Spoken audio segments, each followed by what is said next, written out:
In his renowned dialogue Sophist, Plato refers to a common trend in which philosophers intentionally distort the truth so that it appears accurate unless viewed from the proper angle.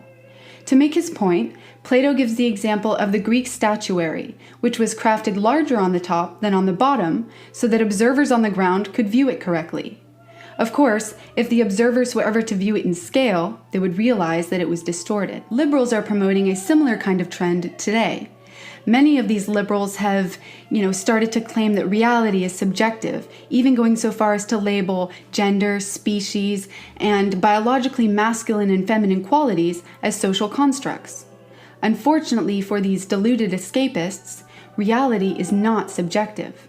No matter what you believe, the mere fact that you believe it does not make it true. On the contrary, the lens through which you are viewing the world is malformed. And, if you ever decide that you want the ability to view the authentic truth, you will need to change your lens.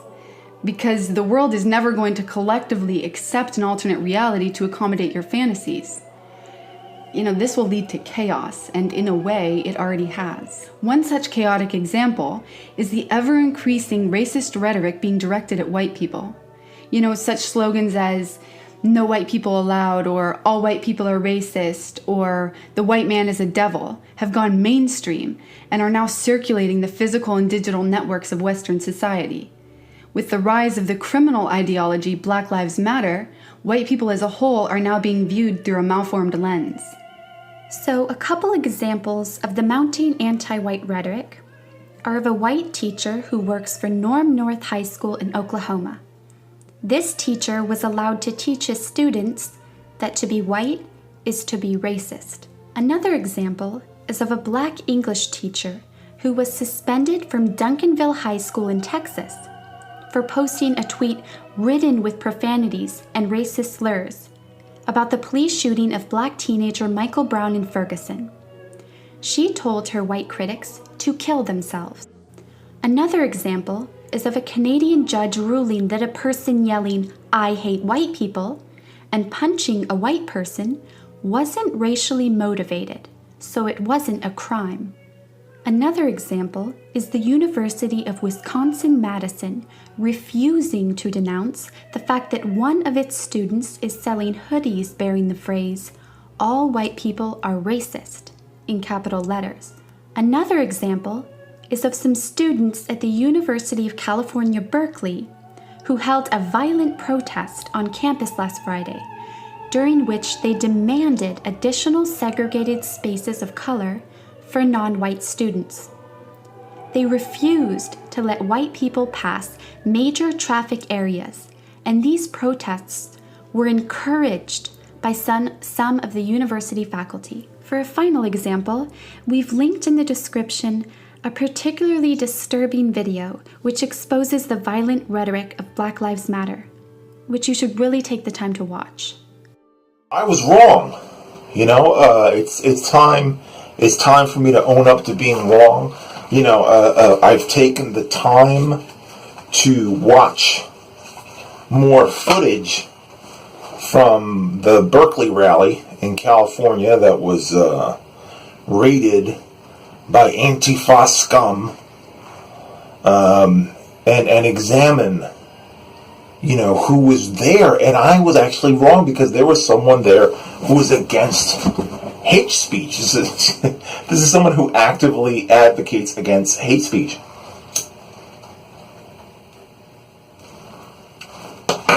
That person is Brittany Pettibone. Brittany Pettibone, the co-host of Virtue of the West podcast. Brittany Pettibone, who is a frequent guest on Red Ice Radio and Red Ice TV here on YouTube. That's a white identitarian YouTube channel. She is very concerned about hate speech against white people. She thinks that we need to take back the education system and radically restructure it so that we can purge cultural Marxism from the curriculum. That's an authoritarian move there. But she uses libertarian language.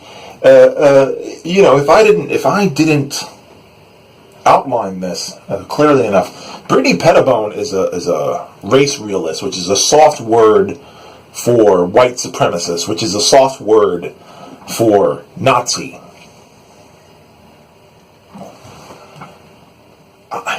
I'm fascinated by how these skeptics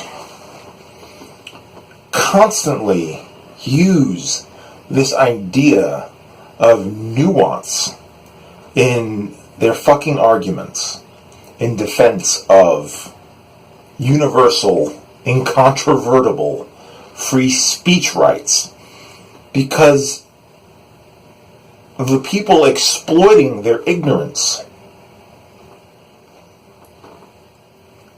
infiltrate their movement under the guise of making a nuanced argument about establishing deportation programs for non-whites, establishing mass incarceration for non-whites. And they hide it all behind, they use, what's fascinating thing about the alt-right is that they dupe these stupid fucks in the free speech movement, the so-called classical liberal end of the free speech movement. They dupe them by playing these fucking word games and using politically correct language. As much as they criticize us for using politically correct language, they're skeptical about PC language until it's being used to defend the rights of intolerant people and the right to offend. This kind of constitutional right to offend and denigrate and dehumanize people that don't fit the alt-right archetype of Ubermensch, right? The alt-right is still using this basic binary of, and they use modern buzzwords. They use patriotic buzzwords, this kind of red, white, and blue language of American nationalism, America first. This is very old, but the binary, right, of like Ubermensch and Untermensch. So, Ubermensch are this, again, I'm probably mispronouncing German shit. I'm never good at pronouncing German things. That's why me and Kraut stopped being friendly, is that I couldn't pronounce German things. So,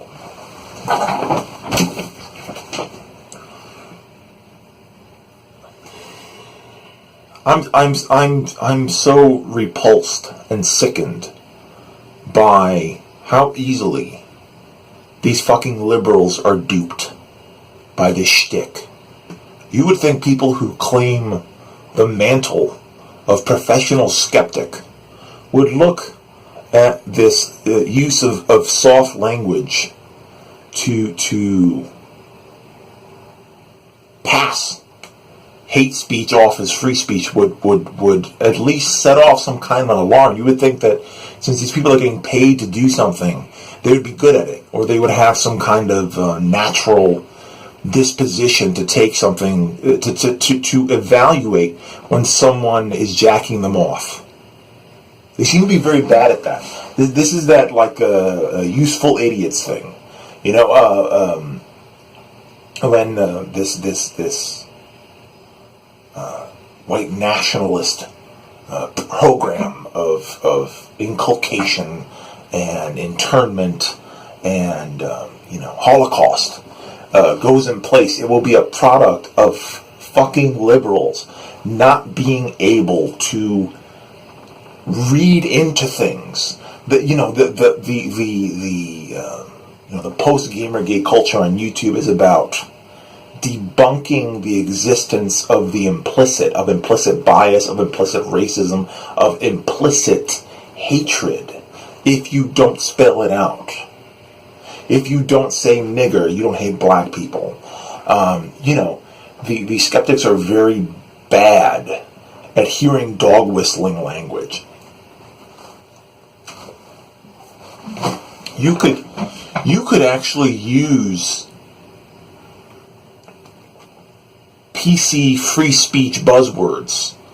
If these liberals actually had power outside of YouTube in the real world, where people understand basic shit and history, in terms of what words mean, rather than like the surface of what they mean, but the purpose of what they mean.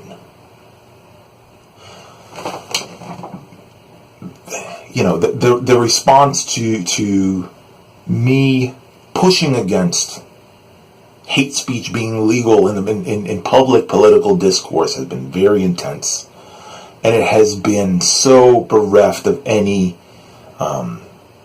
nuance. These people don't process implication.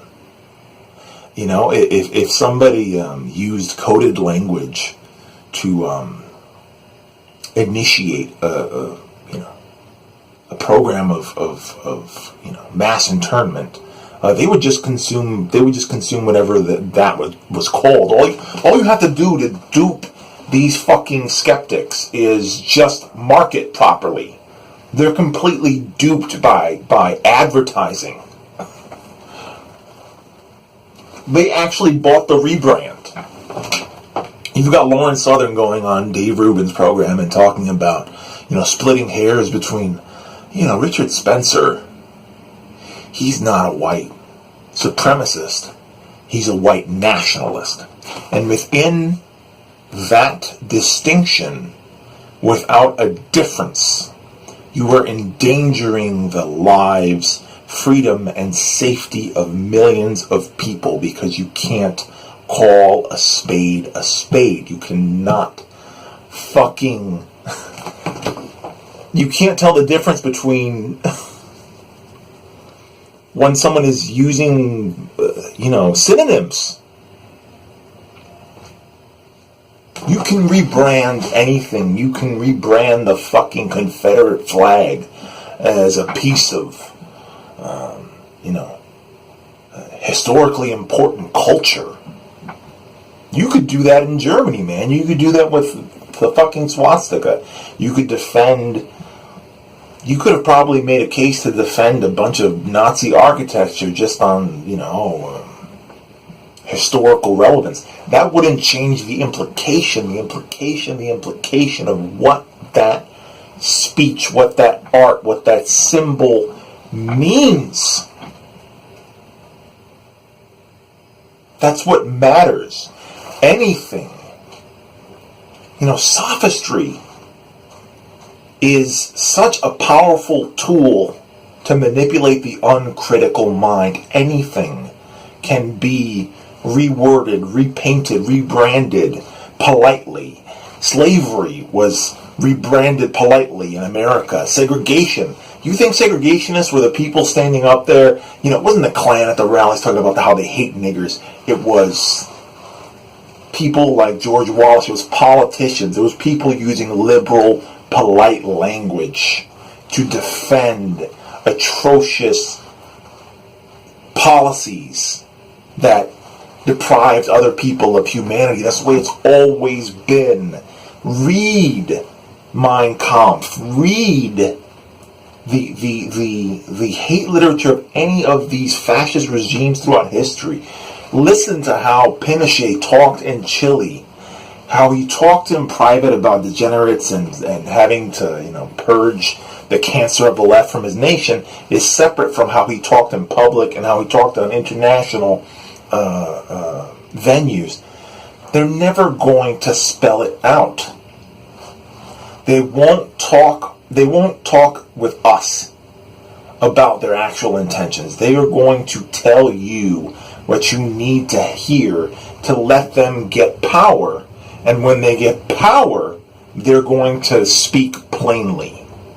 Once liberals allow these fascist organizations, these power structures, to take hold, they throw them out. The liberals get thrown out after they've been of use to this cause of purity, of cleansing, of purging other human beings. And when all is said and done, you got a bunch of dummies standing around talking about how, I didn't think they were that bad. You know what? Do some homework and take a look at the 10 years of media between when Hitler first became prominent politically and when it was no longer possible for capitalists to defend fascism. And you will find ringing endorsements from liberal outlets of the efficiency of fascist leaders at the time, because they rejiggered their economies to reach full employment, and they invested in infrastructure, and how they were recovering Europe after the First World War, how they were bringing their countries back to prominence with a few kinks in their nationalist language.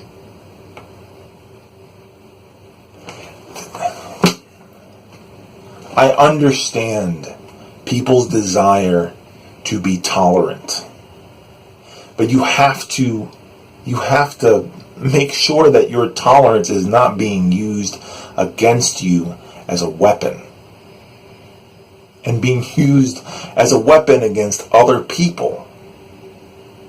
Your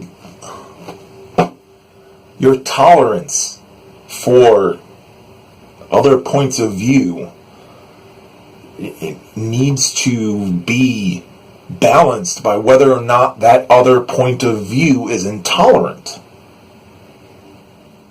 Is it an Ouroboros? Are you eating your own? Are your liberal values eating its own tail? There's been a lot of stress in the last few days,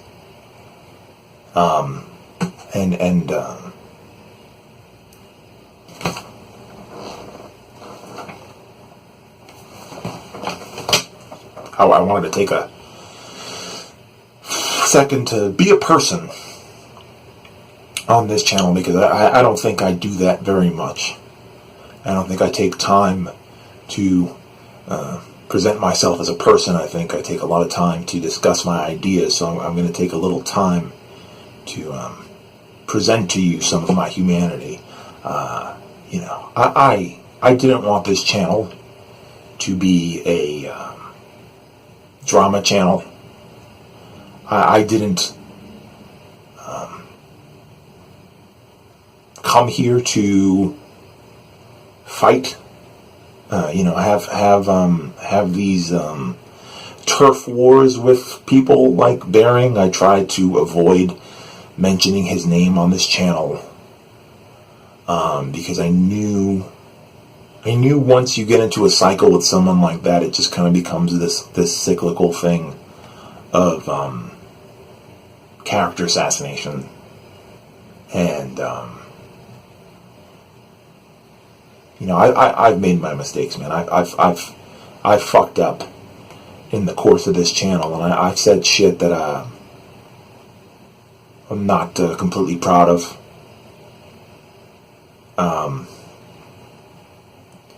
I was probably a little unfair to Jeff Holiday during the first issue that we had on Twitter. I think that my anger and outrage about the climate, what I felt was an unfair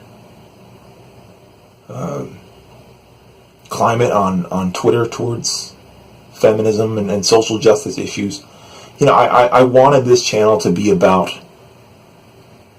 human interest and to be about social awareness and making people aware of the implications of speech. And I fucked up. And I slipped and fell into having personal beef.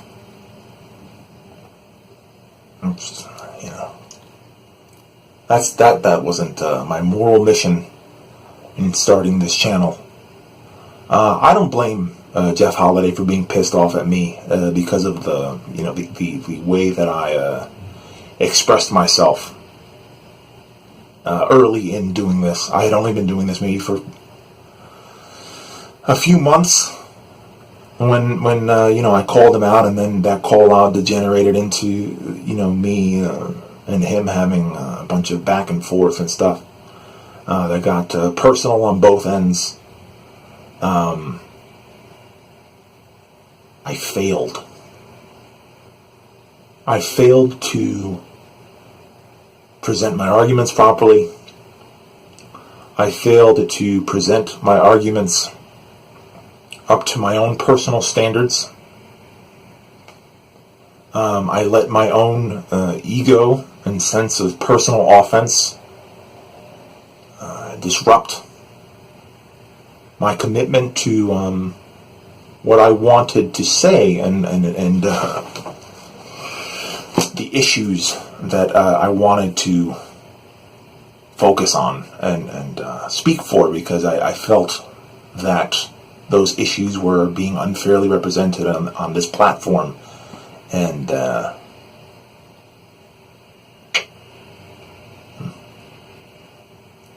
don't know. Moment of regret. I'm going to keep doing what I do because I made clear that I'm not going to be pushed off the platform. But I don't know, man. Like I always thought I was tough for this stuff. I always thought I was the right guy to come in here and step into this environment and just kind of shrug off all of the the character stuff and the hate comments and all that.